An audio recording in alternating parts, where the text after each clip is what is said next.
Thanks for jumping into another podcast episode brought to you by Bad Tabletop Gaming. Your hosts are Bill, Armin, Andy, and Dan. If you are a new listener, welcome and thank you for your support. If you're a returning listener, welcome back and thank you for your support. Before we kick this new episode, we want to take a moment to thank our sponsors.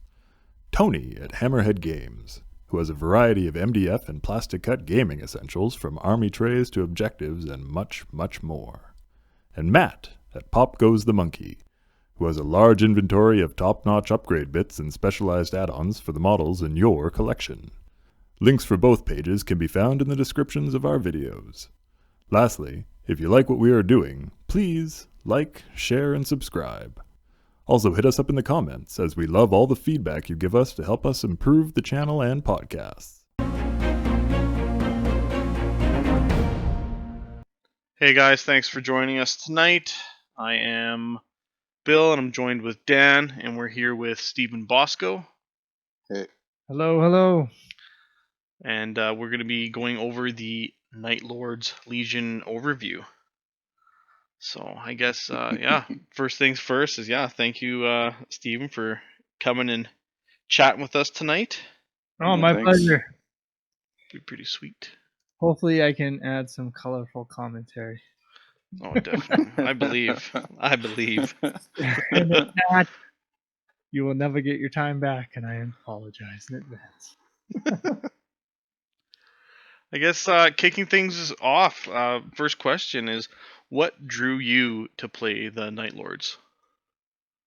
Night Lords. Okay. I know you sent me these questions in advance, so I've got my answers. Oh, nice. So, bit about me.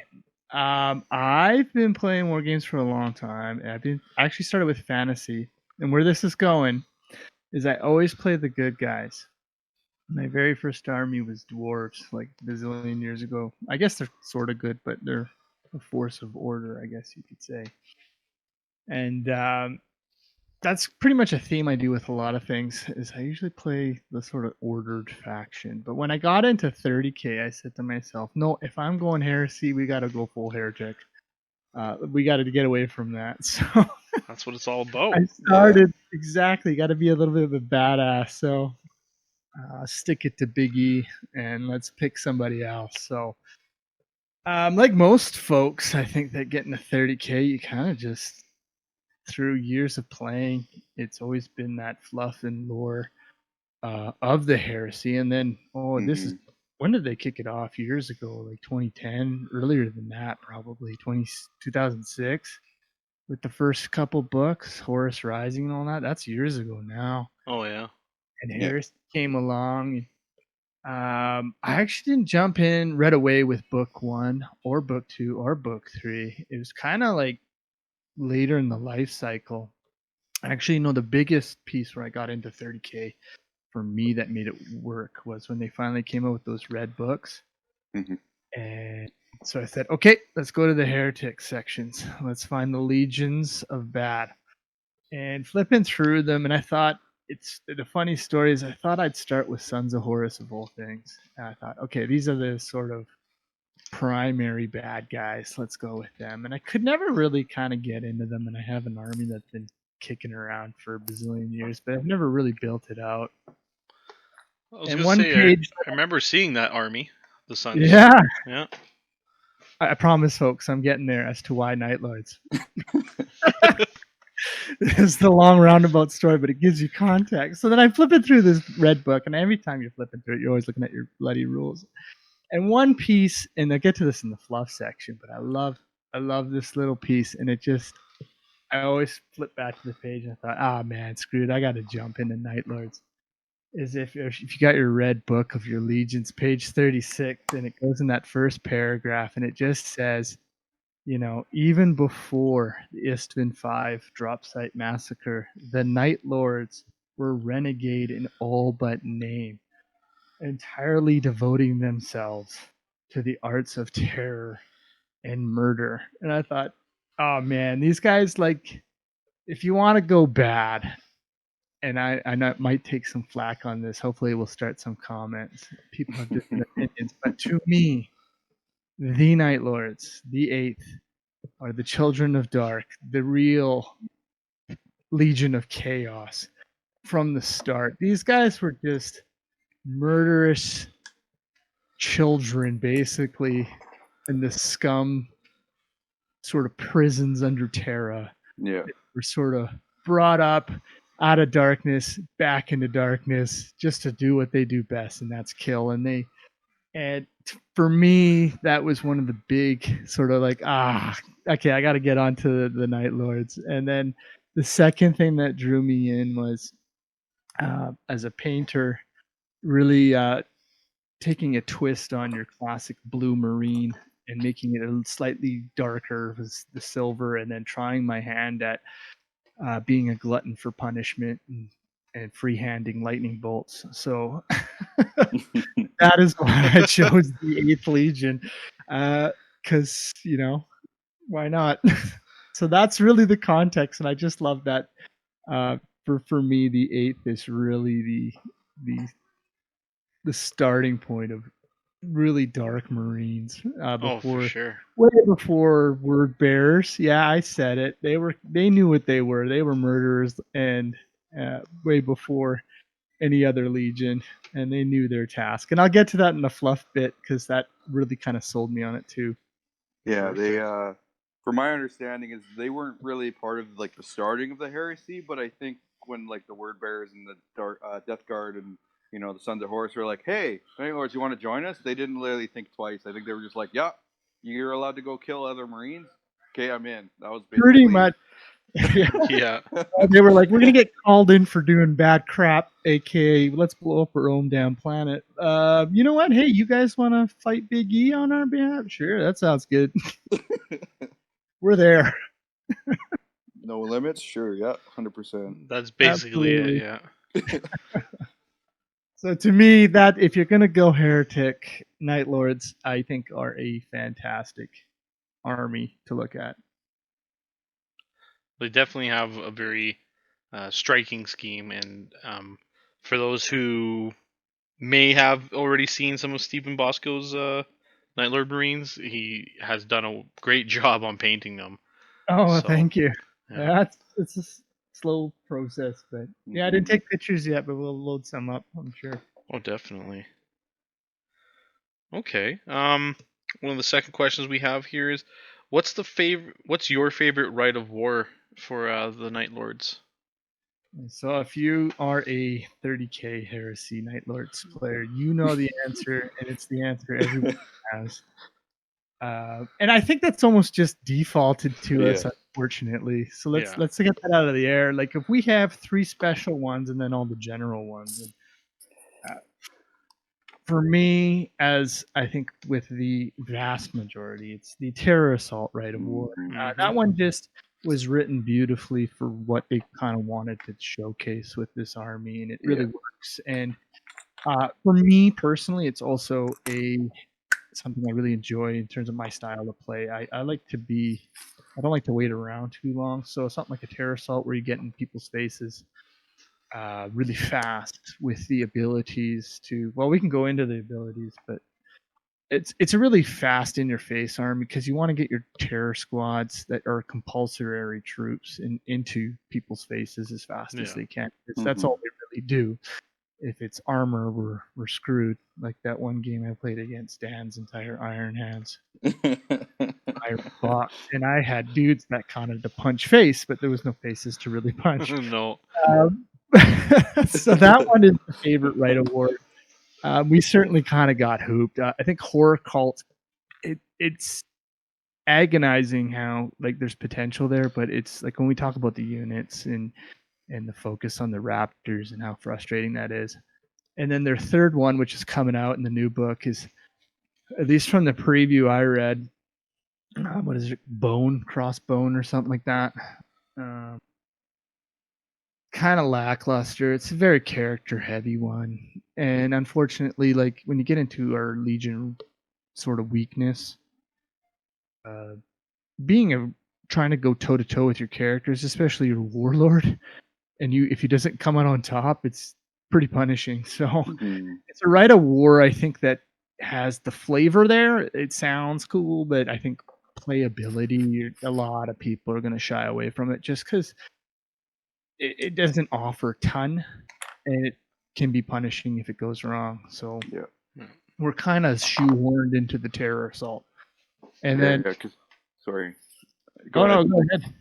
I was gonna say because I'm also on the Night Lords page because I just love the the aesthetics of the whole units, and I like seeing people's like gory things. But yeah, when someone new comes onto the page and they're like, "Oh, what's the best rite to use?" Everyone says Terror Assault. Like, it's just like the go-to, right? Like, Yeah, it really is. Well, it is a good rite though.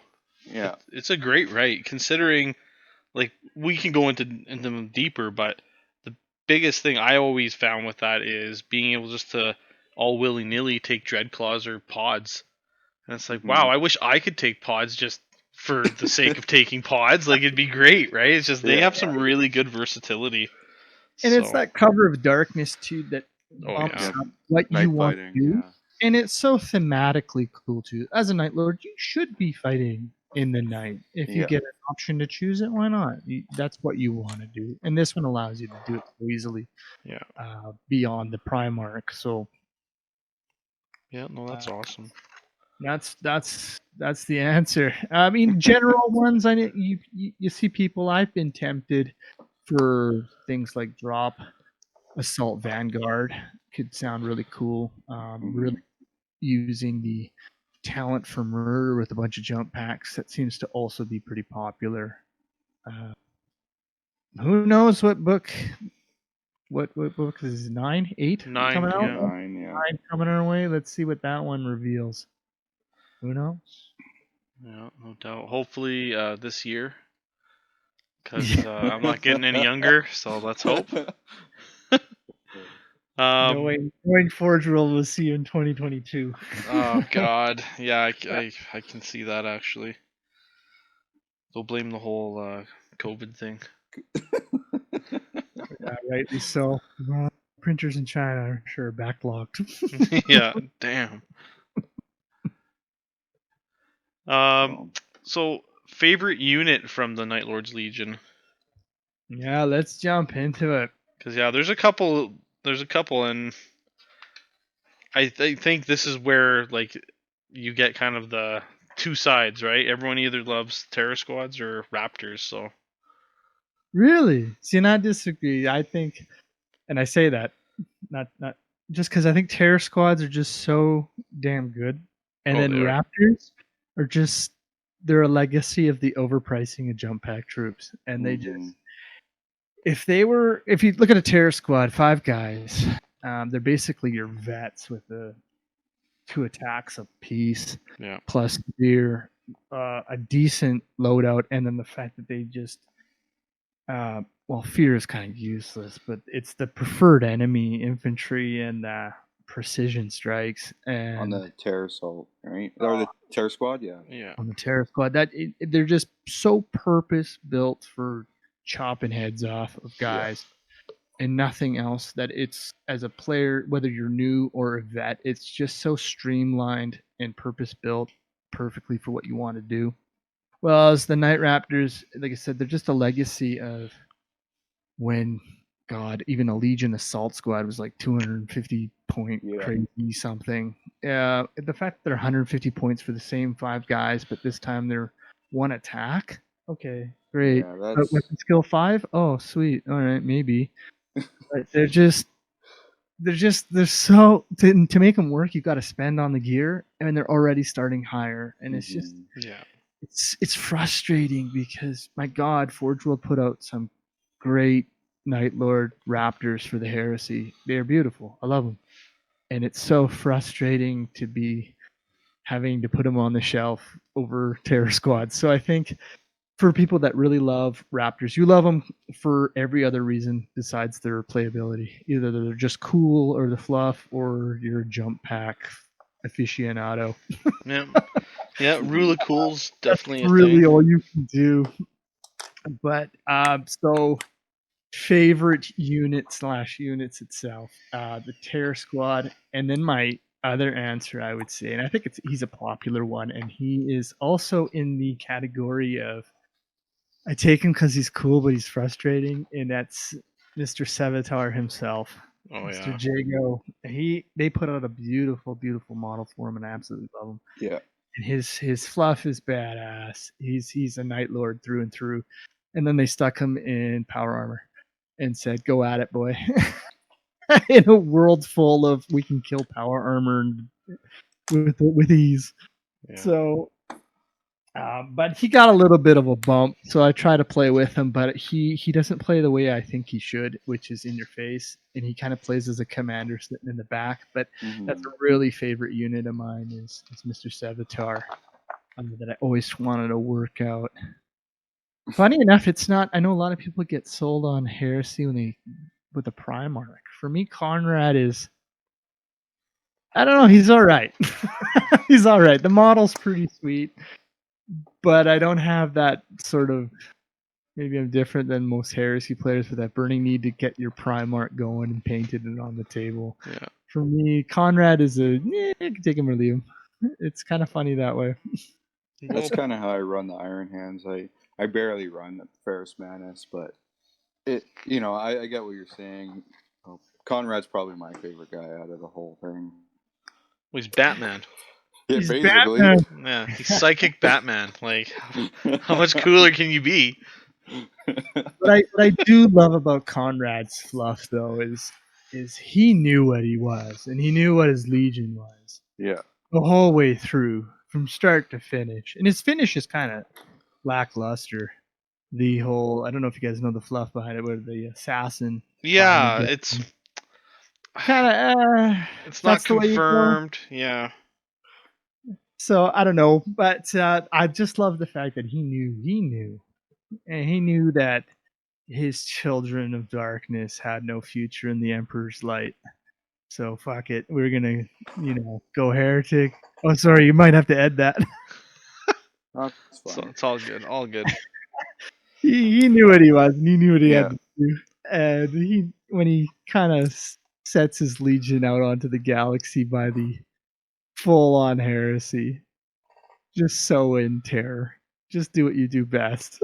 So, Night Lords were literally just buttholes. They literally just flew around causing problems, not really actually going in a direction, right? Like, they were just like, oh, we'll just cause havoc over here and not really, try to kill the Emperor. They just wanted to cause problems. Get your kicks, man. If it were something in it for you and you could kill someone doing it, you were doing it. That was Night Lords. Yeah. Basically, yeah. Even your own brothers, if you could take some joy in taking them out too. So yeah, that kind of leads into your last one. Yeah, the last question. My favorite fluff. Yes, sir. Okay.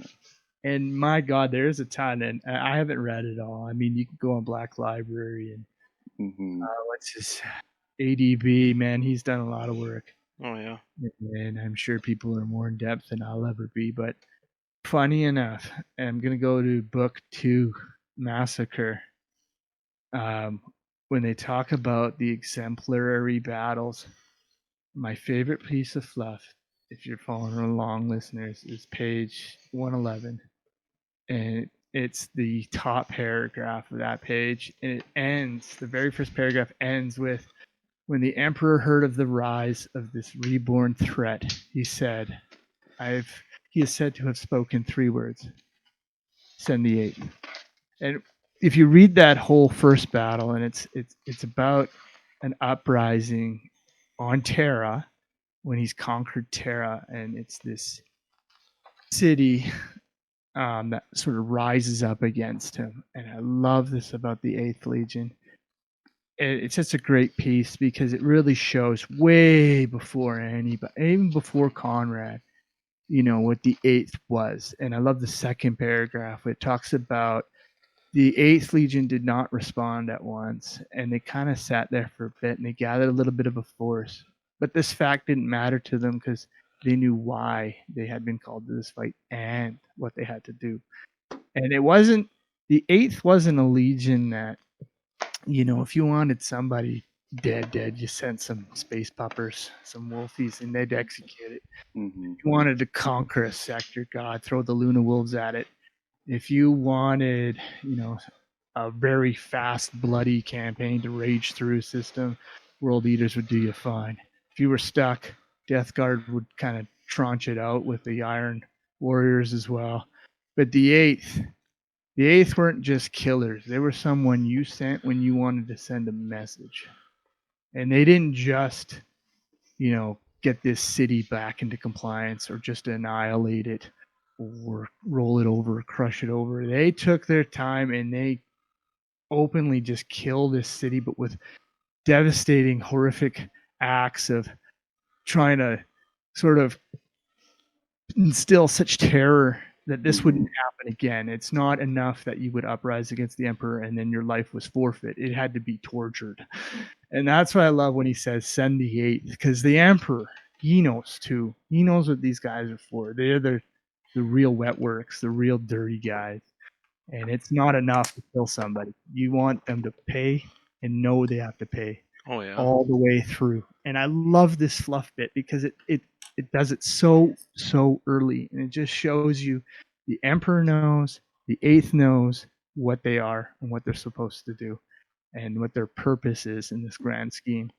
And they're supposed to not just be murderers, but also just total torture guys. Mm-hmm. the dark wet work guy of the mob, Basically, yeah. Don't just put a bullet in his head. Smash all his toes, pull out his fingernails, make him cry a couple times before he goes. Send a message. They're the ones that'll put that headless. Sorry, the horse's head in your bed, right? That's right. Yeah. It's and I love that because some legions, they seem to have this sort of facade of a noble purpose, but these guys, they know what they had to do from the start. There's no nobility in what they do, and that's pure heretic. I love it. That's my favorite piece of fluff. If you get a chance, if you have your book too, that first battle is it's fantastic. I think it sets the tone right off the bat for what these guys are, more than any of the books. It's a quick read. I love it. I know. You can see it in what you call the book Vulcan Lives. Yeah.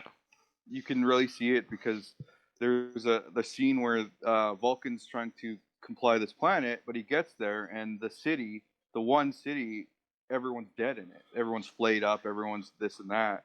And the Salamanders were ready to bomb this whole city, but they go in and everyone's already compliant because the Night Lords went in there sneakily overnight and flayed everybody across the walls and stuff.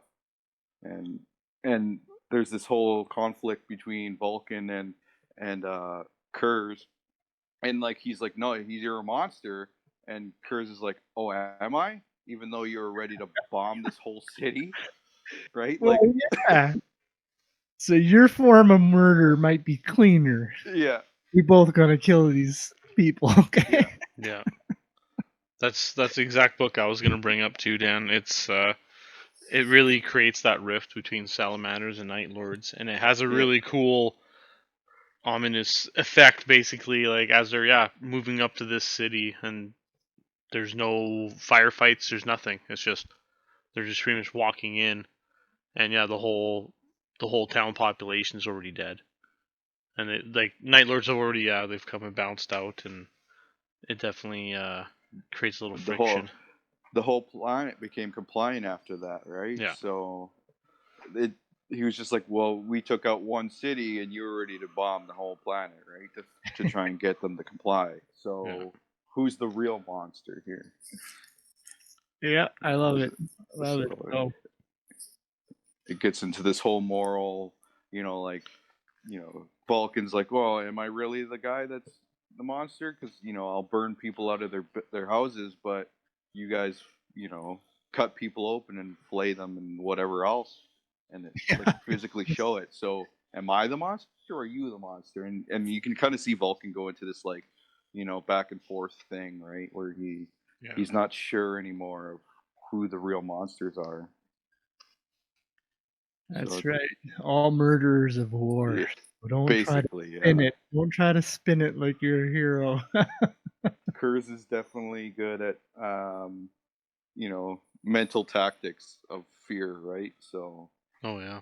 if he can do it to Vulcan, then he must be good at it. Yeah, exactly. Exactly.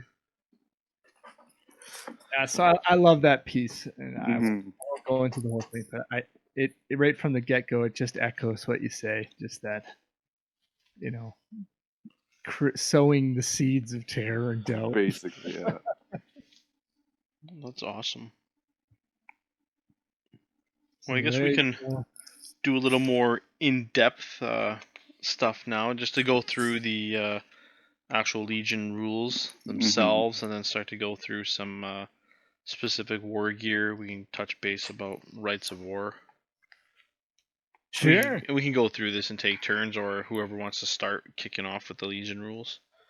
Don't matter. I could start. Sure. So they got Legion of Astartes. Every Legion has this. So their specific one is talent for murder. If a unit or units of models with the Legion of Astartes Night Lords special rule outnumbers one or more enemy infantry units during an initiative step, so any initiative step that they're fighting at, they gain +1 to hit and +1 to wound. Bulky models count as 2 models, and very bulky counts as 3.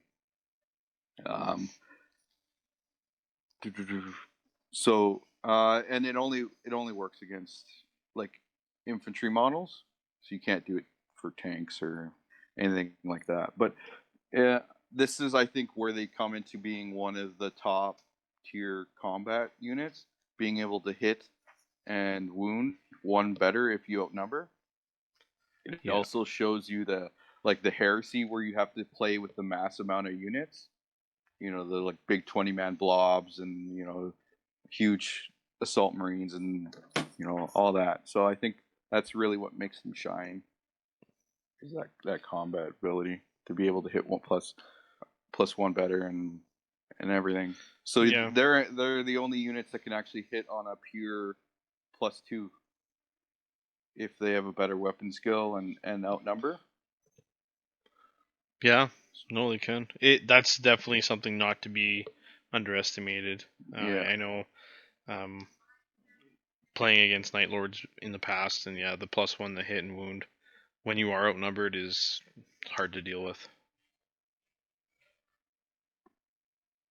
Do you want my colorful commentary? Yeah, if you want to throw something in there. Do you want to go through them all and then I'll hit them, or do you want me to do one at a time?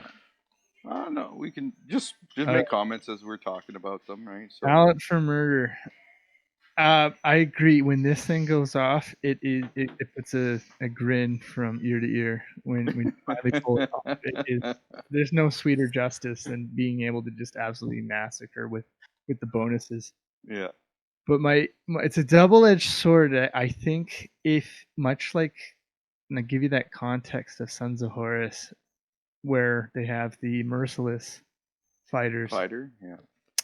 I find, if don't put too much stock into this. I think a lot of people get kind of zeroed in on trying to maximize the talent for murder, and figuring out ways to get that always to work, and it can lead you askew.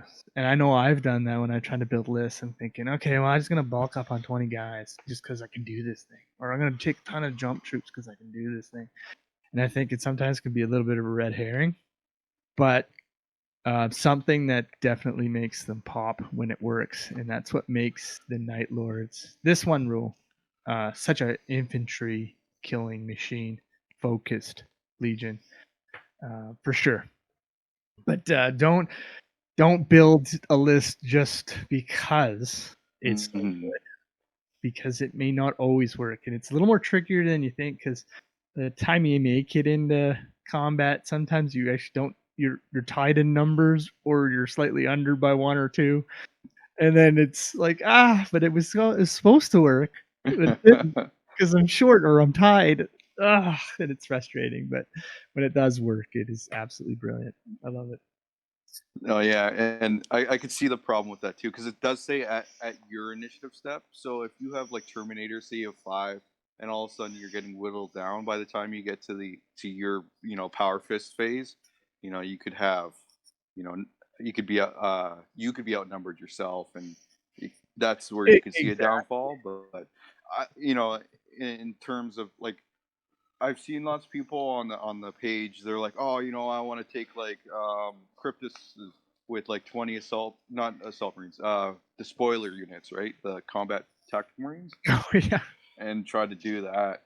So I've seen like people. I get what you're saying. Like you start putting all these points into massing your units, and then you start losing out on certain aspects of your army balance wise, right? So, Yeah. but Yeah, so don't get too zeroed in on it, but it is yeah. when it goes off. The one unit that's underrated for this is bikes, because bikes are very bulky. Absolutely. So if you're taking those, and they all come with combat weapons, so they all have like 3 or 4 attacks on the charge, and then now you're wounding one better, and so Even more delicious if you can stay in cover of night, yeah, get the +1 initiative, jink, start yeah. hitting faster. Use the darkness to your advantage. That's when it kind of gets sleazy, but it's great. I love it. And then, so we're getting into Nornstratum Blood. All models with this special rule fall back +1 further than normal if they fail a pinning test. They may, if the controlling player wishes, fall back instead of becoming pinned, just as if they had failed a morale check for making casualties in the shooting phase. My commentary on this one is I think it's supposed to read like, oh, this is a bad thing. Nope, this is a great thing. I was gonna say it sounds awesome. Like, why wouldn't you I fall love back? it. You can't if you can't be pinned. Okay, fine, I'm gonna run. And I've had I think the last time, Bill, when you had that little tournament going on, and I played against was it Mackenzie's Space Wolves? Yeah. Oh man, when I lost combat but was able to run away farther than she was able to chase me out, it was a brilliant thing, and it saved a couple units and a couple points, and it actually helps you out. It's quite nice. So I think you got to play it tactically, right? If it someone's is. trying to pin you so that they can assault you or do whatever, right? Yeah, I think in that aspect, it's good to be able to run back. So. Oh, for sure. Provided you have some space, but yeah, obviously the +1 if you're right on the table edge. Nostratum Blood is a bit of a little side bonus. It's a little more fun. It's just showing that they're, as soon as their morale breaks, they're literally like, let's get the F out of here, right? Like, and you'll kind of see it that in one. We'll get that one at the bottom, but yeah, you basically see that at the end there. Night vision, it's just a USR. They literally just give them a flat USR of, they all have night vision. Every unit has night vision. So not good. Not just Legion of Astartes. So tanks, dreadnoughts, flyers all get night vision. Yeah. The only Legion that's able to see at night, even though for whatever reason Space Wolves don't. Well, Space Wolves don't have it on their tanks. Not on their tanks, no, and that's what makes this rule so good for Night Lords. Like I have seen armored breakthrough lists. Yeah. With the night vision, and I'm like, so greasy, but it'd be so good, right? Like, super good. To give Forge World credit, though, could you expect anything less if it were the night? But they had to have night vision. Yeah, they basically talk about them walking around in their ships in the pitch black, right? So yeah, so anything less, I think, would have been unjustified. This is justifiably okay. There was this one meme. Sorry to get a little distracted. There was this one meme. I can't remember if it was on the Raven Guard or the Night Lords page, and all it was a black picture, and they were like, "Oh, these are the Night Lords in the Raven Guard fighting." Just nothing. That's all it was, right? It was this black picture, and the caption just said "Night Lords versus Raven Guard." I was just laughing because you see that in Vulcan Lives. Sorry to go on a tangent. Vulcan Lives with Vulcans like leaving or trying to get away from the ship, and apparently the Raven Guard and the Night Lords are fighting each other, and he doesn't even know what's going on. But yeah. I do remember that. It's like the muzzle flares like a strobe light. You just sees bodies moving, and he's like, "Oh god, there's just stuff happening." Yeah. From the shadows, all models with this special rule have a cover save of 5+ on the first game turn, even in the open ground. This rule can be combined with the effects of stealth, etc., as normal, but other forms of cover the model might be in which provide a higher save succeed it. So they're basically first turn they're always hiding, basically. Yeah. Which is huge. I think this is a strong one. Getting the 5+ It's a very cover strong save. one. I'd almost say Definitely. this one will get you in a better spot for winning a game than Talent Murder will, because that +5, even being out in the open, if you get out positioned, the ability to try and save your butt right off the bat is fantastic. I love it. Yeah. And I've seen lists come up on the Night Lords page about like the Assault Marine rite, where you can come down deep strike first turn. Yeah, And you being able to get a 5+, after deep striking is huge, right? Pretty legit. it's fantastic. And then Seeds of Deceit. If an army's warlord is slain, each unit in the army with this special rule must take an immediate morale check as if they've suffered 25% losses from shooting. So it's basically kind of like the Ultramarines one, but this one, they basically start running instead of being pinned.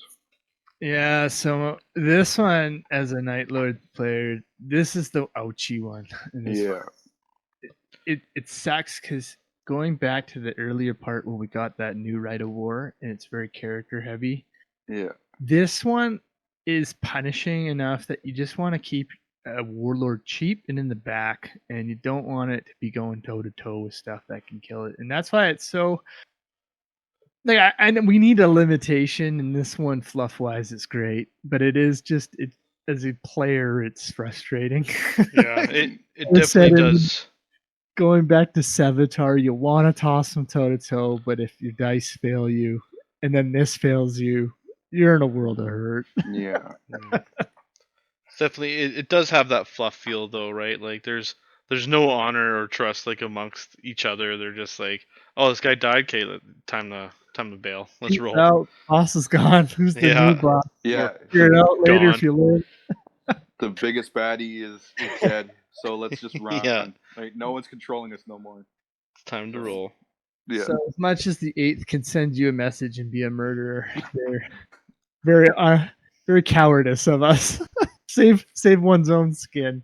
I think this comes into the fluff where Konrad was in a coma after fighting Lionel Johnson, and I think where the army actually started to break down into like renegade factions and stuff like that, and Sevitar was having such a hard time actually controlling everything because he was like the first captain, right? So I think he was finding that bands were just leaving rather than following control. Man, there's some spoilers up in here. Oh, there is. It's all good. It's all when good. the Godfather goes, it's all about the captains trying to battle it out to become top dog. That's right. Yeah. Who's the new boss? So, that's right. Well, we can get into wargear now. Yeah, I can go through wargear and save the rights for Steven because he's going to be our SME or subject matter expert. So yeah. Starting off with the Nostroman chain glaive, it's probably one of my favorite weapons, and I wish I could get one in any of my armies, minus, not having to play Night Lords. But for being a +1 strength AP3 melee two-handed rending weapon, it's just so good. So good. For swapping out a power weapon. Yeah. Yeah, and that's pretty much all you have to do. So yeah, any character or independent character with the Night Lord special rule is eligible to take a power weapon as part of their options. Instead, may take the chain glaive for the same points cost. And honestly, like power sword, it's got nothing on a chain glaive for real. Like it's better in every way. Mm-hmm. It is. It's very nice, and when the rending pops, it's again makes you smile ear to ear. Even better, yeah. That's really good. And another piece of wargear, which isn't very common in a lot of these legions, is the teleportation transponder. So any Night Lords Legion Terminator squad or Night Lords Legion Command squad equipped with Terminator armor may be upgraded to have Deep Strike rule for 15 points for the squad. Any Night Lord independent character in Terminator armor may be upgraded to have Deep Strike for 10 points per model, which is awesome. Like, you're not bound to an actual rite of war. You just get it. Yeah, It's I've great. used it a few times to varying results, but that's Deep Strike. Yeah, it's fickle, right? Like the wind blows. You got to kind of prepare But for to the any unexpected. listener debating Night Lords, this makes your army into the budget-friendly, affordable. I don't need a drop pod technically. Yeah. I just need some Terminators. Yeah, for But real. I'll rack up points pretty fast, and you got an army. We'll get into like Sevitar, but he helps with the deep striking and Terminator. So Yeah. I mean, it's so like it's just awesome that Night Lords have this ability to be able to take drop pods and teleporters for their Terminators. They just seem like the most mobile unit for that aspect, and there's not a lot of legions other than like the Imperial Fist that are able to take, teleport transponders for their Terminators. Yeah, exactly. And then one of the final pieces is Trophies of Judgment, which might seem underrated, but I don't know, man. For what it costs, so any independent character can endure themselves with the Trophies of Judgment for 5 points, gaining the Fear special rule. Let's put it this way. This one is in the nominations pile for I've got 5 points. Where do I put it? Yeah. And you've already bought a Melt-A-Bomb? Do I want extra armor or some Trophies of Judgment? Yeah. It's being able to model your character with a head or a piece of flesh or whatever, right? I think it's the rule of cool kind of thing. Yeah, it is. definitely. I think we all say this jokingly because if you know Fear, I think in all the games I've played has gone off like once or twice ever. It is it's brutal. It's not the strongest USR, but it's definitely when it happens, it's just laughable because it's just like, oh, these guys are gonna fight at weapon skill 5 or hitting on 5s now, and you're like, oh well, I'm gonna beat the crap out of you, right? So, and there are legions that negate it, but it's just funny that it's just that little thing. I think it could be stronger, but it is what it is, I guess. Yeah, and I don't think they're going to revise those anytime soon. So we'll live with the rule we have. If only we had more leadership modifying abilities. Yeah. Well, if you want to go into reading the Terror Assault, right? Yeah. Kind of go through the actual details of it. I know we talked about it earlier, but we can go through the actual physical details of it. Steven? Oh, sure. You want me to run through it? Yeah, you may as well talk about the effects and the limitations. And how you play it yourself, if you want to throw little tidbits in there. Oh, sure thing. So the Terror Assault, the number one assault right of war that all 8th Legion players use. Cover of Darkness is the first effect, whereby you can impose night fighting in the first turn on a roll of a 2 and up. Mm-hmm. And thereafter on the second turn on a 4 and up, on the third turn on a 6 and up. And when you're under this cover of darkness, not only are you being able to leverage your night vision, you're from the shadows, being boosted with some stealth. You're also gaining +1 initiative and +1 to your run distance. Phenomenal. This is a phenomenal benefit from this Rite of War, and it plays so perfectly into what you want to do as a Night Lords player, to leverage all those bonuses. This staying in the dark helps a lot, and the fact that turn 1 is nearly guaranteed if your dice don't hate you. Yeah, that's the important one. And the 50-50 on the second is brilliant, and then the 6 if you aren't smiling ear to ear, I mean, you're laughing your ass off, and and I did that. The last game I played rolled all three. We got a 6. It was just brilliant. I loved it. That +1 initiative, especially when you're in the third turn, you're usually in a combat, and being just punch face. That's awesome.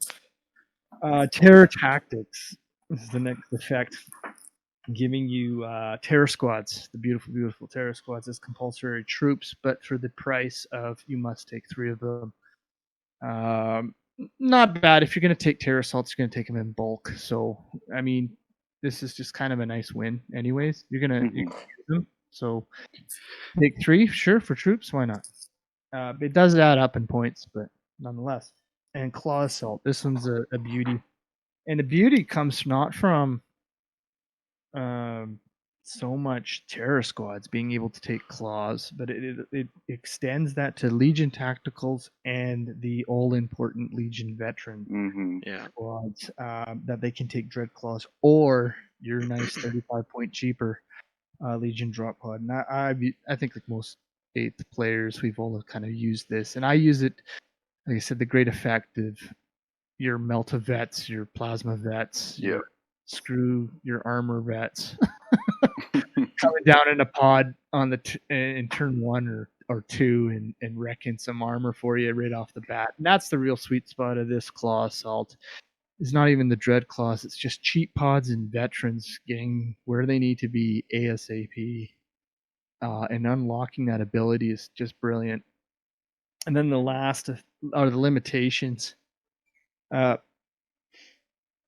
The real big one and the hurty one is you're limited to 1 heavy support, and that's why you make it up in your Melta Vets for your anti-armor and fast attack to try and get anti-armor or some other variation, just because you're limited to the 1, like 99.9%, I'm sure, of Legion players. You buy your Leviathan, you throw in a pot.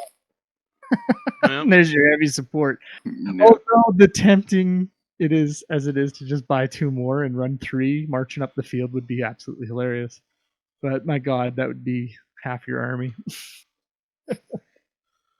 And then the other ones are your standard mill of you can't use your fortification. Whoop-de-doo. You can only take a single console. That one's a little bit different. I don't know if I've seen a lot, or detachments can only take a single console as their HQ. I don't think I've seen a ton of like multiple consoles used. You usually take your 1 and move on. So I'm not sure if that's really all that punishing. Well, most people run Sevitar anyways, so yeah, and that's the thing. I don't see that one's too punishing. And then of course your additional compulsory troop, which kind of mentioned earlier, where you take your third terror squad away. That's the price to pay for all those good stuff like the Cover of Darkness and the Claw Assault. And that's your terror assault rite of war. Pretty good troops though, considering like having to take 3 of them. It's not that big of a tax. Exactly, it's not punishing. And if you're gonna take 1. You're never going to take, I should say, you're never just going to take 1. If you're going to take them, you're going to take a few. You're playing into that, so it's not too punishing to pay that tax. Your other rite of war, the Horror Cult. I don't know if you want to go in that one. Yeah, we can go over that one too. That one's in the main rulebook, right? Yeah, it's page 107. So 107, the Horror Cult. The effects are the Raptor Cult, being Night Raptors as your troops. We can get into my thoughts on Raptors, but Beyond Judgment, here you go, my nominee for ways to blow 5 points. You can now equip the Trophies of Judgment. Not just 5, but 25 points per the squad. Awesome. And Talons of Fear, any infantry squad of 10 or more, you can take the big Charybdis Assault Claw, which is a basketball of a model. It's pretty awesome. It's not budget friendly, and it kind of puts you into that boat of take a lot of dudes and plunk them down and hope for the best. The limitations on this one are any Legionnaire, Astartes, Night Lords must declare a charge if there's an enemy model within 12. So you're kind of charging at anything you see within 12 of you. Mm-hmm. That's a brutal one if you get pulled in the wrong way. Yeah. Just get nobody- kited into a Leviathan. Exactly. You gather it with your Charybdis. Yeah, go for your Power Fist Sergeant with your 20 tack man squad. Have fun. And then it can't be taken in by loyalists. But let's face it, if you're the AT, you ain't loyal. You pretended. Yeah. Yeah. Fortifications, again, the standard mill of I think a lot of this one could be cool. And it's like I said, really early. It's kind of frustrating because it's like, man, I want a second Rite of War that sounds cool. And this one seems to be on the cusp of it with like Raptors. And you want Raptors to work. Trophies of Judgment, maybe. Again, like if you want to play it fluffy, but my God, if the fear never works in your games, that's 25 points is a chunk. Yeah, if you're playing Death Guard or Salamanders, Yeah. you're just 25 points is no laughing matter when it gets to the very end of your list. Yeah. And the taking the Charybdis for a big assault squad, that's a cool little feature. So I like it. But that limitation of getting kited, oof, yeah. If you're within 12 and it looks juicy, you're charging it anyways. But it's the stuff you don't want that gets you. So I just can't see Horror Cult beyond people on forums or groups trying to make it work. But you're just trying, and you're trying to force it to try and convince yourself that you shouldn't take terror assault. Yeah. Don't or you're force it. sick, or you're sick of terror assault, and this is it. You're going to be the guy that unlocks the key to the Horror Cult madness and how it works and how it's so great. But I think that's been lost for years. I agree. It's not like the strongest thing, and it's probably more of like a fluffy right, because like Raptors and being able to take judgments or trophies for every unit. But other than that, it's really not really the strongest, and you're literally just playing it for fun if you're playing it. Yeah. Pretty much. I found the third one, Cross of Bone. That Cross of Bone, or at least this is the preview they gave us. So who knows okay, yeah. when final print goes, if it works this way, or if it's been absolutely slayed on the internet, they decided to rewrite it. But you get the effects are the Aristocracy of Rune. I'm sure I said that wrong, but for every non-compulsory HQ choice, the number of elite choices in this Force org chart is increased by 1. So that's pretty sweet because elites can burn up real fast. So, but then you're having to pay an HQ tax to do it, which might not be bad. The strong or strongest alone is the next effect, as long as the model from this detachment with the independent character special rule is either alone or in a unit with no other independent characters, it gains +1 attack. Wow. Yay. Yeah, it's okay. For 15 points. Awesome. Thanks for the free digital laser. The Tith of Gore is the third effect. Slay the Warlord secondary objective is now worth an additional +1. And if the enemy's Warlord's final wound is removed by a friendly model with the independent character special rule. So to get this one, I guess I alluded to much earlier, you're trying to toss your Warlord against their Warlord almost. Mm-hmm. In effect, to try and get a +1 victory point. And if it doesn't go your way, you're in the Seeds of Dissent, and that's a problem. And so that third effect is a real situational sort of maybe. Okay, great. Yeah. Thanks for the +1 attack for me to get this job done. The limitations are you have to take an additional compulsory troop choice.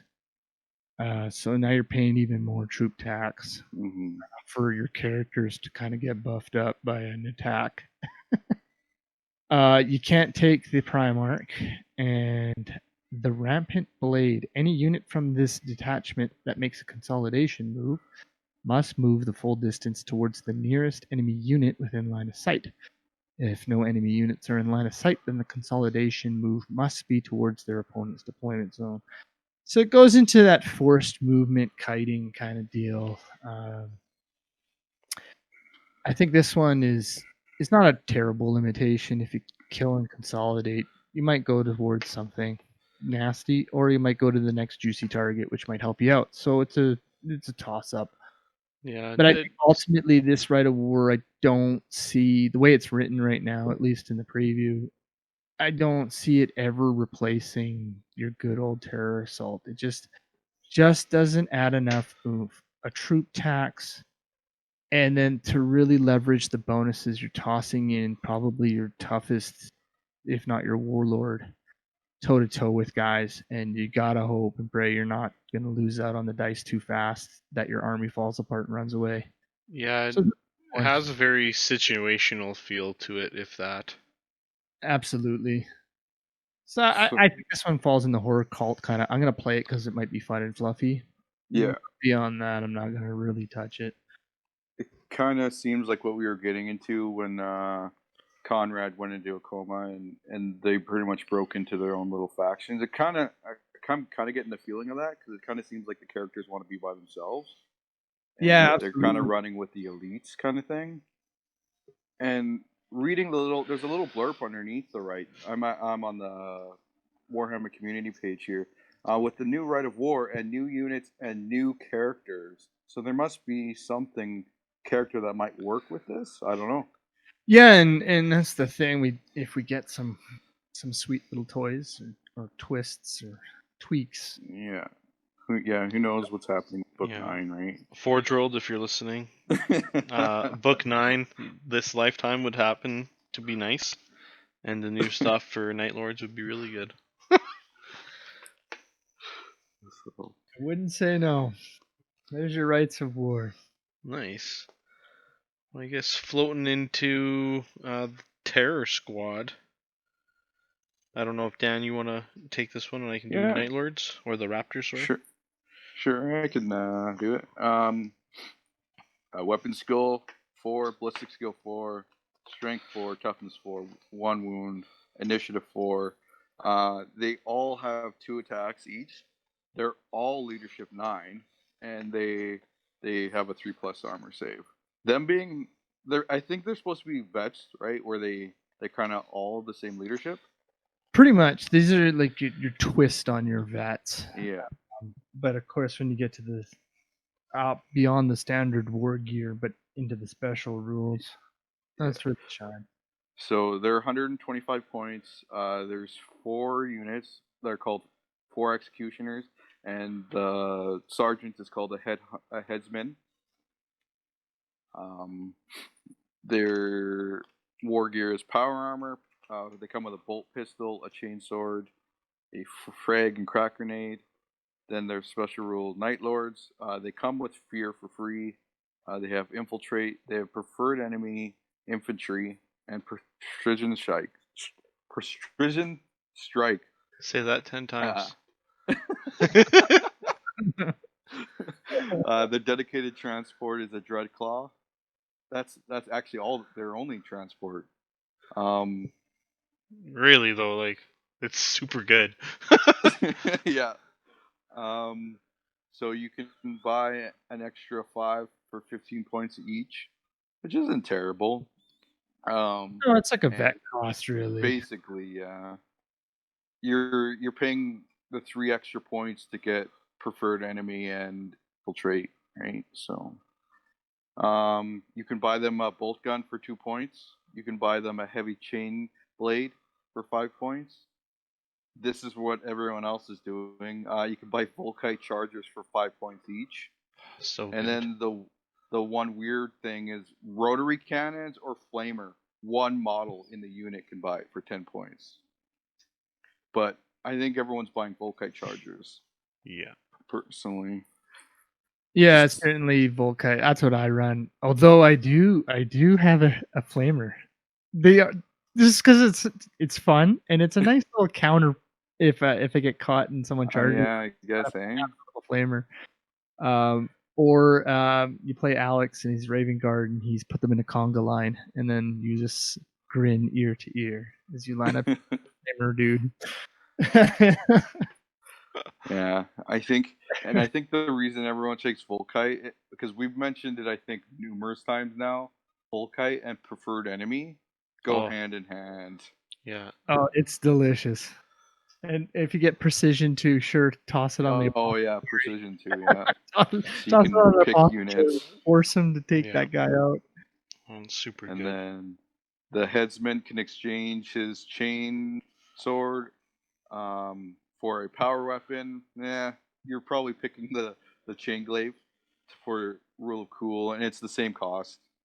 Yeah. He can take a power fist for 15 points or a single lightning claw.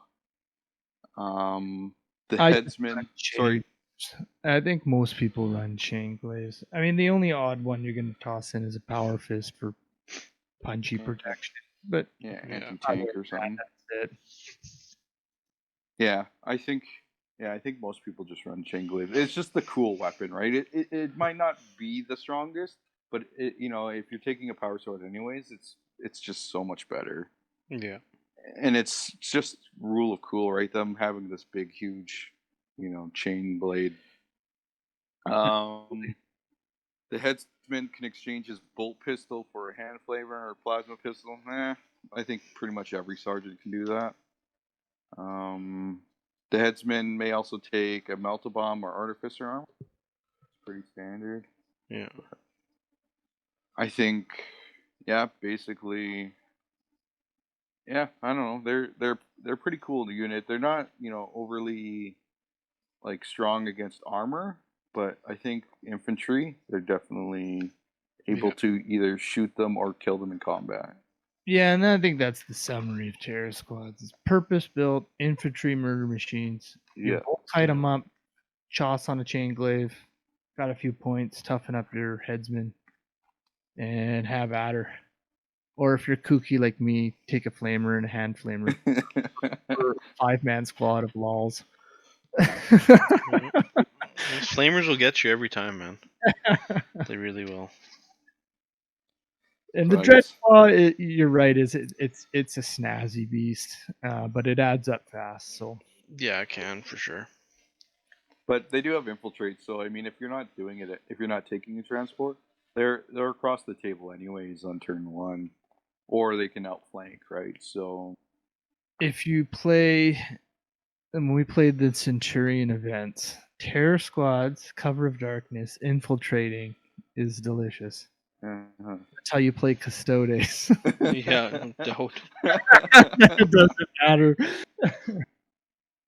Doesn't matter. But I don't know if I would infiltrate terror squads as much as I do, because they are an investment. To me, if you don't run the Rite of War, throw them in the pod. If you do run the Rite of War, throw them in the cheaper pod and just get them where they need to be. Yeah. Infiltrate, just even with your cover of darkness.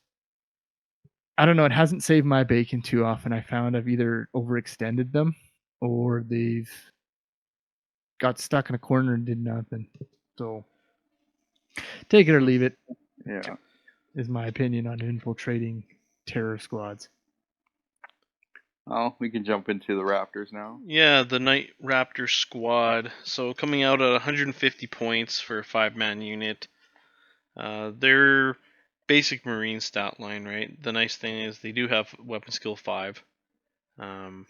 Everything else is straight Marine across the board. Regular Marines having 1 attack, and your Hunt Master has 2. And I actually found a way that this squad could probably be made like 100 times better, and I'll talk about it after I go through it real quick. Pretty standard jump infantry, your 5-man crew, power armor, bolt pistol, chainsword, or combat blade, frag and crack, which is nice. Special rules, obviously, Legion Astartes Night Lord rules, and then they have Onslaught, which is in the turn that a model with this rule charges in the combat, it gains D3 extra attacks rather than +1. that itself is good. Unfortunately, it's not, enough to make this squad really shine. But in the case of charge. yeah, you have to get in there and charge, right? In the case of a unit with multiple models, this rule will roll once and apply the result to each model in the entire unit. That's not terrible. Kind of makes it quick. You can take an additional 10 Night Raptors, which seems awesome, but for an extra 20 points a piece base, that'll quickly add up, right? Mm-hmm. Like you're looking at a good 350 point squad at that point. It's gross. Any model in the squad may exchange their chainsword combat blade for a power weapon, a Strawman chain glaive, or a single lightning claw. See, not bad options. Like the chain glaive's pretty good. But again, you're still sinking 10 points per guy, and that's just expensive.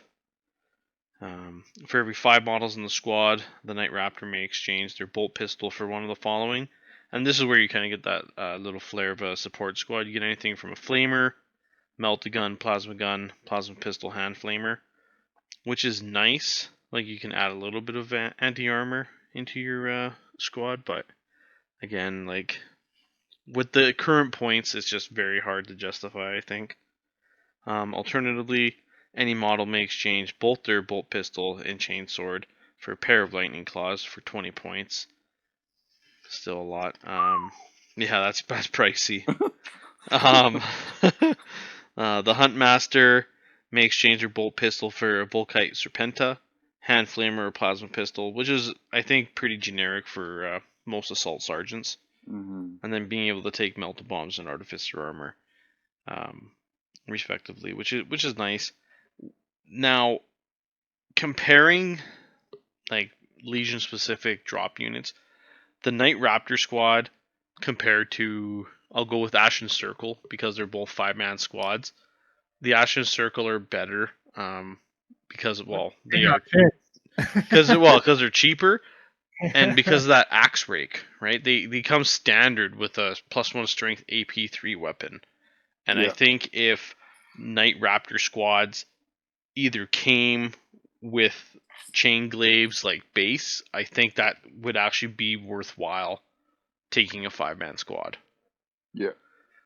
I agree with that. Because then you're getting some punch. Yeah, like exactly. And not have to pay it on top. Exactly. Like, and using the onslaught rule, you're rolling D3 extra attacks, and you're already getting AP3 with the chance of rending. I think it would make that squad really pop. So, hopefully, Forge World, if you're listening, that's an edit I would do. Yeah. God, I think the prayers of thousands of Night Lord players completing, fix the Raptors, please. Yeah, please. The onslaught rule, I think, in theory, was overpriced. Because once you're playing against a crafty player or a knowledgeable player, they know you want to charge, so they're gonna avoid you or get rid of you. Yeah. To steal your grin off the smile off your face. Yeah. Instead, turn it upside down as your horrifically expensive jump troops disappear. Yeah. So please, I don't know if you guys have pull, but somebody points or give them something. They need help. They're a legacy jump troop. That's the way I look at them. They're just built in the old days. I think you just buy them because they're the cool little weird little models that there are positioned all weird and stuff. But you're literally just buying them for that, just to paint and have them sit next to Konrad in the shelf, right? So looking pretty. That counts as Legion Assault Squad. Yeah. Yeah. Basically. That's what you do.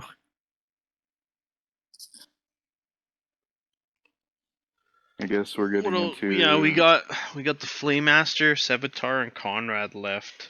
Mm-hmm. So, go into detail. The Flaymaster. I don't know. Sure. I think this is a fluff choice. No one really goes. I haven't had any. I've never seen him in a game. God, and I don't think I've seen anyone beyond a joke list or two on the internet post them in there. This is a fluff piece, guy. So I don't. If you want to go, you can read it. Go ahead, Steven. He's your 135 point dude. Weapon skill 5, ballistic skill 4, strength 4, toughness 4, wounds 2. Wow. Initiative 5, 2 attacks, leadership 9, plus 3 armor. He's got a refractor field. Good for him. Frag and crack grenades. Archaeotech pistol. Oh, you bought the good stuff.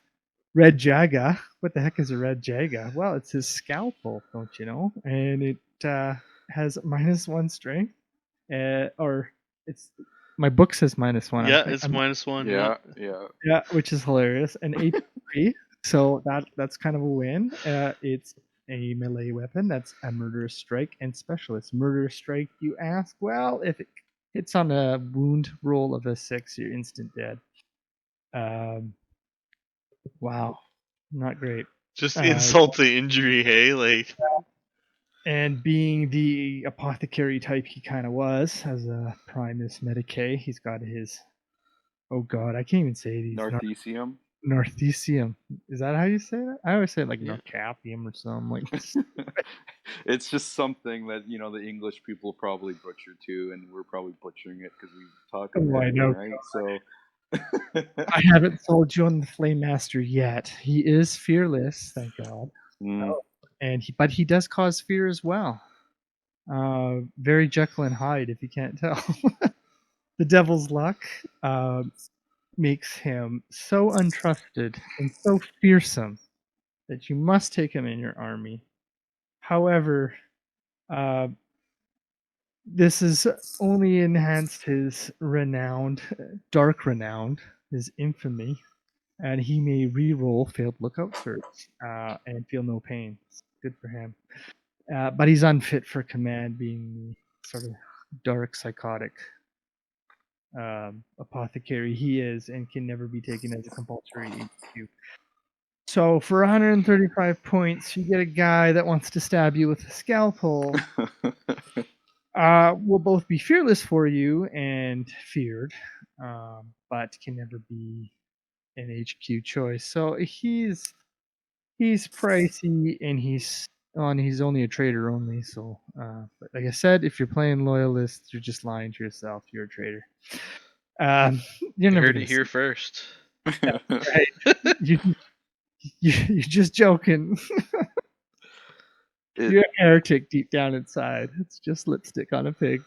I think if you're planning on running a Primus Medicae, I think he's really, just that character that's like, oh, he's slightly better than just the box standard Primus Medicae.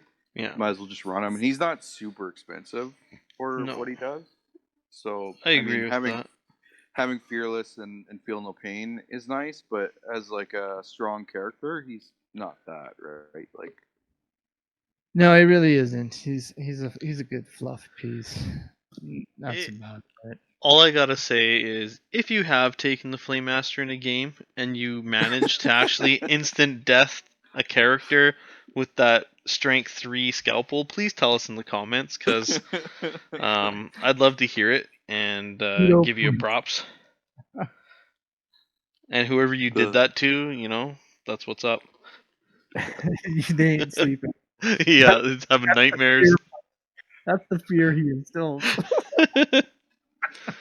Oh man, just brutal. Oh well. We'll get new characters. Book 9. You got it. We're getting into Sevitar now. Sevitar, yeah. Yeah. So what do we got? Whoever wants to read it. Sure. Sevitar, he is actually pretty good. This is definitely one of your Praetor level characters. Mm-hmm. Weapon skill 7, ballistic skill 5, strength 4, toughness 4, 3 wounds, initiative 6, which is pretty good. Mm-hmm. 4 attacks base, leadership 9, 3 plus. His warlord trait is Master of Ambush. So if chosen as the army's warlord, Sevitar automatically has a Master of Ambush rule rather than rolling, and which means that all friendly outflanking units have the Acute Senses special rule. Acute Senses is always good. They FAQ. Well, has it been changed, errated? Yeah. So he basically has have it open here. He's got both this one and the one And in the rule book. So yeah. Oh, yeah. pick himself and 3 units to infiltrate, Yeah. Oh, which was okay. godsend. Because you want to run them with a terror squad, but before that, you couldn't do it because you couldn't infiltrate. Yeah. They were infiltrators, and then they finally kind of FAQ'd this into like, we fixed it. We know what you guys wanted to do. So that was a thank you, Forge World. Nice. Miracles do happen, you guys. That's right. In terms of war gear, he's rocking power armor. He does have an iron halo, which is pretty good. Frag and crack grenades, mastercrafted Nostroman chain glaive, pretty good. Master of the Atramentar, and he has trophies of judgments. What is that master of? Night Lord's Legion Terminator squads. Which, like, okay, this part. Where are the models, man? Like, I want to see these models come out. So, Hopefully, book 9 they're going to be in there. as we said, thank you, Forge World. Screw you, Forge World. Why did you give us content car Terminators instead of the Atramentar that everyone converts? Yeah. Yeah. Oh man. The new Terminators that we get for our Legion are the ones no one's ever heard of. Yeah. It doesn't and didn't get what they wanted. Yeah. It's funny too. It's funny because everyone, as soon as they came out, everyone's bitching and complaining. All the Night Lord players are like, what the F, right? Like, why aren't you giving us the ones that they talk about in the books constantly? They're like, oh no. They're a sub faction of them, and it's just like, well, we didn't want the sub faction. Yeah. We just wanted the Yeah. Elementars, not just a sub faction. Just I don't want diluted juice. I want pure. I want pure Yeah. juice. Come on.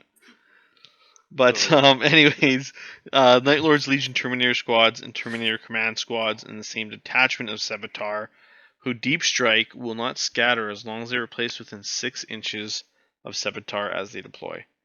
Which now, when you're going back to some of the rites, I can see where this combos up and actually makes it yeah. pretty good. He's got Dirty Fighter, which, let's be real, if you're fighting to win, you're gonna fight dirty. Sevitar is one of the most dangerous hand-to-hand combatants in his or any other legion. He gains the instant death special rule for his attacks, in addition to from any of his weapons when fighting in a challenge. So amazing, honestly, like pretty good rule. It's a blessing and a curse. It's that challenge piece. Yeah. If they've got a tough guy, they're gonna accept the challenge. In which case, you're in a tough fight already. Yeah. And if they're not tough, they're gonna cower away, and it just crushes you because you're like, fine, I'll beat up your goons and I'll pick up you. But if it's somebody tough and they accept, like I said, you're kind of hoping for those 6s, get that instant death, get that rending. Let's go. For sure, yeah. Doesn't happen. Sevi might get squished pretty fast. Yeah. Well, it's just instant death just on his attacks, plain Jane. Like, I'd like to see him and Sigismund have a battle. Yeah. See who does the first fight, right? There's a little fluff piece. I can't remember what book it was, but one of the guys was talking about how Sevitar, Relderon, and Sigismund were considered like the top 3 fighters. Yeah. In all the whole heresy, right? And they talk about Sevitar being, it's because he's a dirty fighter, right? He basically wins at all costs. He knows he doesn't fight honorably. He'll do whatever he wants. You could throw sand in your face, kind of thing. Pocket sand for the win. Yeah, he's that kind of guy, right? Like, that's my kind of guy. Such a dirty fighter. Over right there. Yeah. What else? Repressed Psyker. Sevitar is a level 1 Psyker with the precognition psychic power from the divination discipline. However, he has long repressed such abilities, which are more often used subconsciously rather than direct will. He may not use more than 2 warp charges from your pool in order to use his repressed psychic ability, and modified leadership value of 7 should be used if he becomes subject to perils of the warp. Definitely a downside. but It's know. a toss-in. yeah, The amount of times I've been able to actually use those 2 warp charges without simply being dispelled, yeah, or if they ever do something, because you only get the precog, and Yeah. that's it. So, I mean, if you get it, you do, I guess. it's nice. Or if you're like me and your dice go real bad, and you get a peril to the warp, you fail, and then you wound yourself like crazy from a migraine. There goes your Yeah. warlord. Now let's descent. Yeah. Oh, terrible. Well, Precog's not a bad one though. Precog's good. That's the one where you re-roll the hit, wound, and re-roll armor saves. So if you get it off, you're kind of laughing because if you're not getting those rends and you need the wounds kind of thing, Reroll it. Yeah. That's true. For a special. Go ahead. No. I was just gonna add. Yeah, it's just that it's a toss, and if it happens, it's nice to have. Yeah. Don't rely on it. 2 warp charges is kind of rough if your opponent gets a big dice pool. Definitely. Special rules. Yeah, he's an independent character. Still rocking Legion to start his Night Lords. He's got Master of the Legion. There's that nod to being a Praetor. Dirty Fighter, Repressed Psyker, and Precision Strike, which is Precision Strike's always good. Mm-hmm. Absolutely, your 6s just explode into precision, instant death, rending, awesome. For 175 points, I have to admit, like, he's pretty good. I don't know why you wouldn't take him. Let's put it that way. He's a cool model too. So. Yeah. It's to get the most out of him, you want to be the warlord. Yeah. And if we remember, if you're the warlord, you better win, otherwise your guys are gonna go. Mm-hmm. So he's in a, I guess, almost paradox of, I need to get in a fight, I need to challenge, I need to win. But I also kind of want to use my strategic abilities just to kind of help out your army and step back and keep the army alive and going.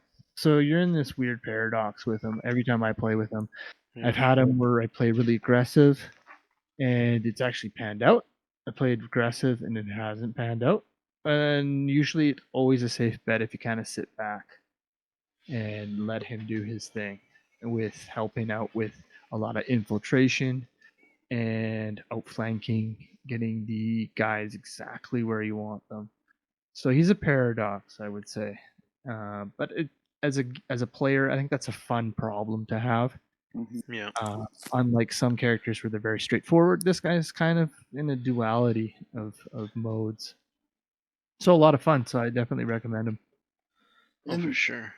And him being 175 points, he's not in a terrible position. Like if you're gonna run Konrad and you need a Praetor anyways to kind of start the Legion, he's probably the better choice because he's fluffy and pretty much Konrad's second-hand man. Well, for what he gets for rules wise, I'd say 175 points is pretty decent of a steal. I mean, he does lose the ability to outflank or infiltrate. So I mean, he does lose that. That's kind of the problem. If you have Konrad, he can't join terrorist squads because he doesn't have infiltrate himself. Exactly. So you're in this quandary. You got to make him a warlord or not, and you got to make that decision. If I'm paying 175, I got to give up the warlord pieces, or do I take the warlord pieces, but knowing I got to toss him into a combat to really use him? But because he is my warlord, if it doesn't pan out, my army might crumble really fast. So, like I said, it's kind of a paradox. He's a tough. Yeah, no doubt. Konrad's next. You may as well take it away, Steven. It's your boy, Batman. They gave good artwork. He's got the good old greasy hair and vampiric teeth. Sharp and pointy. Won't read all his italics. That's a lot of shit. But weapon skill 8, ballistic skill 6, strength 6, toughness 6, wound 6, initiative 7, 5 attacks, leadership 10, plus 2 armor. He can only be taken as a trader, so that's pretty cool. Why not? Mm-hmm. He has He has a jump infantry, which is pretty fun because as a Primarch, not having a jump pack modeled onto him, I think was actually a good decision. I think putting a jump pack on him would have been weird. Yeah. Him not having it, but still being a jump infantry is pretty cool.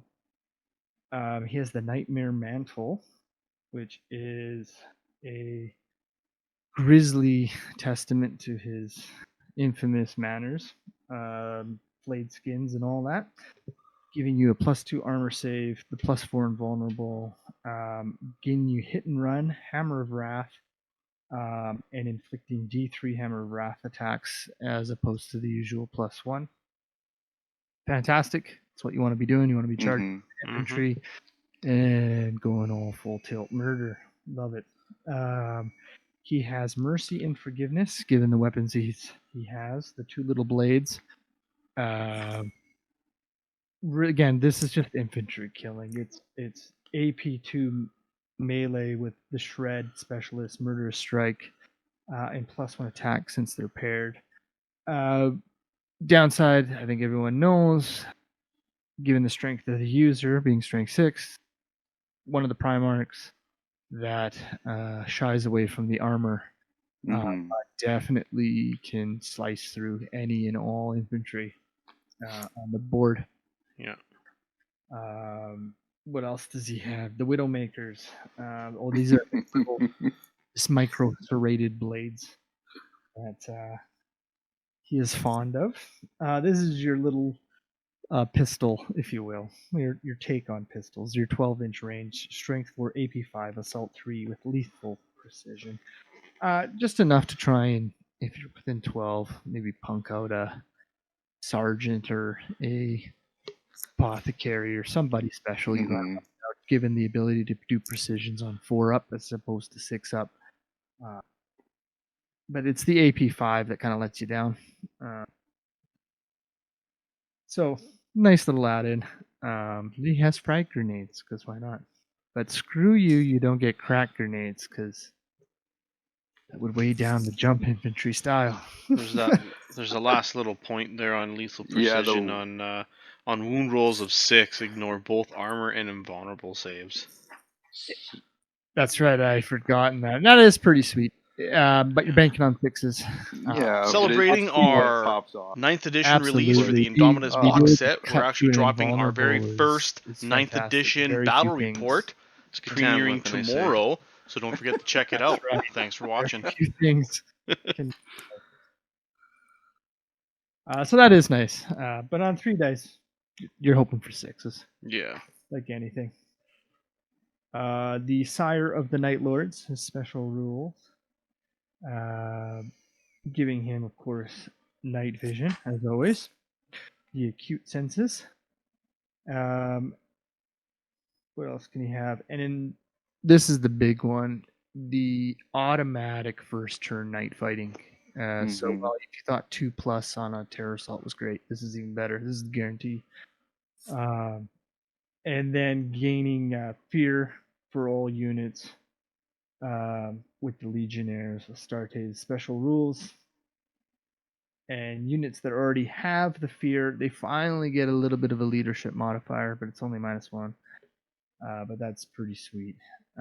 Konrad himself does a much better job with his King of Terrors, being able to lower or modify your leadership by a -3, which is fantastic. So that sad fear rule finally starts to come into its own with Konrad, which is absolutely great, and I think it fits Primarch just beautifully. And Forge World did a nice little job there with that little bonus that he gets with the finally getting some leadership modifying abilities. Overall, what else does he have? Well, he's got shrouded stealth and he's bulky, and all the kit and caboodle that Primarchs get. Independent character, Master of the Legion, Internal Warrior, Fear, Adamantium Will, Fleet, Fearless, It Will Not Die, Precision Strikes, and Precision Shot. But you're shooting with knives. No, I like him. I think toe-to-toe with other Primarchs. I think you guys did that. Did you guys finish that? Who won the whole thing? We still have episodes I coming out. Yeah. Yeah. I think poor Konrad didn't do so hot. No, I don't think he It's did. disappointing. He's not a Primarch killer or a tank killer. I think he's basically a scalpel going from position to position, attacking the back flanks kind of thing. And I think that's a great way to put him. That's exactly kind of what he does. Yeah. I would hope he would do more against big bad Primarchs, but Mm-hmm. yeah, it's just not enough toughness or punch to really hammer it home. So overall, I think think pretty good for 435. I think he's well balanced. Yeah. I think where he needs to be upgraded to help him fight other Primarchs, I think he needs, like his King of Terrors, like the -3 leadership, I think he needs to be able to cause fear to fearless units. Yeah. To units that are normally immune to it. Like he's the worst guy out there, right? He should be able to, if he can scare Vulcan, why couldn't he, scare other people, right? Into like getting a worse leadership or having a worse hit kind of thing. I think that's really where he needs the ability to fight other Primarchs. Sure, it's a leadership role, but just being able to -3s. Go ahead. Yeah. Pushes Primarchs into a 50-50 because they're all leadership 10, and you knock them down to a 7, 50-50, 2 dice. There you go. Yeah. I agree. I think that'd be a great addition, and it wouldn't be so janky because you still have a chance to win the roll. One of the things that he could have, it's in the book. It's Unremembered Empire, where they pop off and everything's going on Ultramar, as Curze is like ripping through and just sowing like just tons of confusion and just jumping around, killing everybody. But they talk how he's liquid shadow, and he just like can just appear, shadow, smoke. He's all over the place, and like you think that you caught him, and no, you just hit air. He almost needs a -1 to hit in combat, like Russ. And I think he would be really, really good with that. Like Konrad with the Shadow Walk? Yeah. Like if he had a -1 to hit like against other Primarchs or against just other units in combat, I think he'd actually be a little bit more of an actual Primarch killer. And it would be true to his fluff how he's, dipping and ducking all over the place, and he's sidestepping shots because they think they got him, and no, it's just his cloak and smoke and shadow and everything. Like it makes him very shrouded rule at all times. Yeah. So I don't know. You could play it into that. It just would make him over the top, like too good. Not too good. I think he'd be right where he needs to be. Personally, I think it'd be kind of a neat little tweak. Oh, for sure. Like I said, for me, Konrad is. I think he's well balanced, and I don't know. He didn't sell me on the Legion, but certainly I wouldn't say no to running him more often. Mm-hmm. But it's not a must-have. Yeah. Poor Konrad. Wow, I mean, he does have Legion buffs, but the problem is, as soon as you play a Legion that doesn't care about fear, then that whole buff is useless, right? Yeah, makes it tough. And the fact he can't be taken with the horror cult, no, he can do horror cult. He can't do the new one. Oh, the new one. Okay. So I mean, if you take things, you can kind of play it that way too, because then everyone's at a -1. Because if you're taking trophies. Yeah. So I mean, like you can play it that way if you wanted to, but you really have to work at it, I think. But I don't know. He's really, I think in the books he's awesome. Oh, he's super cool. He's pretty average on table. Like he can do really good or he can do bad, but in the books I think that's where he really shines, and he's this whole. I think because in the books he's the first guy to be I'm going to be the bad guy, right? He knows his job, he knows his role, he knows this. But by the end of the book, he's just like, did we do the right thing by being traitors? Yeah. He's having this like moral conflict of being like, I signed up to be the, a bad guy, but I don't want to be a bad guy anymore. Kind of thing. for going with his fluff, because he's always having those visions, right? Yeah. And he's kind of unsure which ones to kind of trust, but he just goes with the flow. Even if he had, instead of the -1 to hit, what if he had precognition? Like Sevitar? Yeah, but he had it all the time. Like he just had it because of his visions and stuff. Mm, Could make him a lot better too, right? Like yeah. Could They- work into it. They would make you, Forge would make you roll a perils check each time. on leadership 10, no problem. Yeah. Wow. One time it goes. Midget was good. So yeah, I know don't there's know, a lot of opportunity with them. I always laugh too, because I mean, you were talking about him being a jump pack unit, and that it's awesome, and him not being modeled with an actual physical jump pack. I've seen so many people have lists, and they're like, okay, I'm gonna put him in a land raider, and it's just like, nope, can't do that. Okay, I'm gonna put him in a fire raptor, or no, a storm eagle. It's like, no, you can't do that either, and it's just like, oh, what is he good for? He's got stealth, Yeah, and he gets tons of night fighting. yeah. Can be on the table first turn and have a 2+ in ruins. So Yeah, he's good that way for sure. now. Yeah. I don't know. He's definitely one of my personal favorites as like a fluff character in the Heresy, just his whole morality. And there's so many memes that you see. There's like the one office meme where Jim's like staring through the blinds and it's just like, oh, I see someone stole a piece of bread, and it's kind of like Night Haunter, yeah, he's coming. Yeah, he's gonna go kill them, right, or eat them, or whatever he does. Yeah. Yeah, more than enough Batman memes for Konrad. Yeah, and what's funny too is if you read Deliverance Lost, Korax talks about how he could have become Curze because they grew up in the same position on this prison planet. They both landed in this prison planet, became these street urchin outcast characters, and yet Korax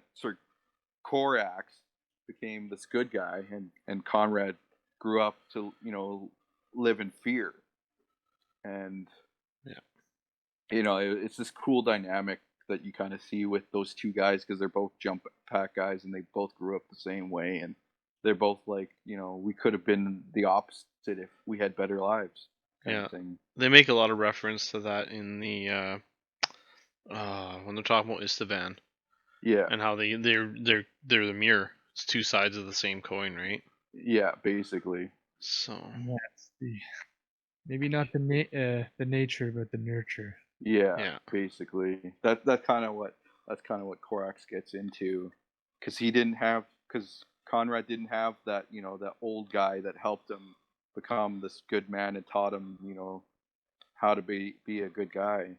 So because Konrad grew up on the streets trying to fend for himself. Yeah, good old Nostromo.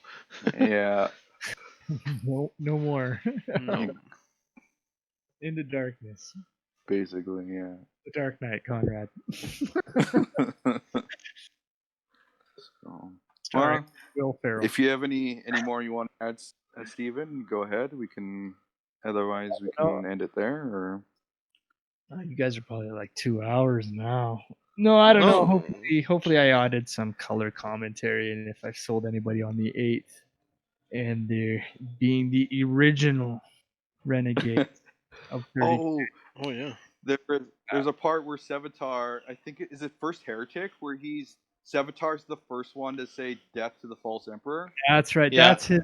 We kind of skipped that when we did it. Yeah, we did. The famous line. That's right. Sevitar was the first one as soon as they dropped Event 3 and they were ready to go. He was the first one to cry out death to the false emperor. That's right. So if we sold you on the 8th, born of darkness into darkness, there was no hope in the grand scheme of the Emperor's Light when you're a child of the dark. So do your part and slay and murder your way across the Awesome.